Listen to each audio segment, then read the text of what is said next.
it's this feeling that, you know, dancing, these kind of clubs, the jazz, what have you, is all kind of the impact of Western decadence. And, you know, Mrs. O, as the film continues on, kind of starts to think, well, do I really need to be with my husband? And a good clue to what she's thinking a lot of the time is when the Merry Widow Waltz comes up on the soundtrack. That happens quite a few times. But the key point is just at the end of that clip is the fact that the young son is left home alone. And there is, in an earlier scene in the film, there is evidence that there's a maid that lives in the house and is looking after the child or what have you, but nevertheless the scene is very deliberate. The son wakes up and mum and dad are out on the town with they're not lovers at this stage, but close to it.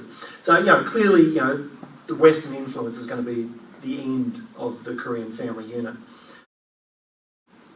At the end of the film, without telling you actually what happens at the end, it's interesting because both Mr. O and Mrs. O kind of get a comeuppance.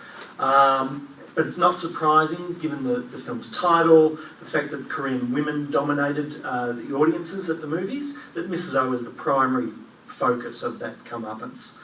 And the film also continually links her to her home duties. So like at the beginning of the film, it opens with her doing the ironing, and later on when she's waiting to meet up with her boss, she stands in front of a department store that has a Singer sewing machine in the window. So everything's always kind of linking her back to, she really should be at home doing these other things.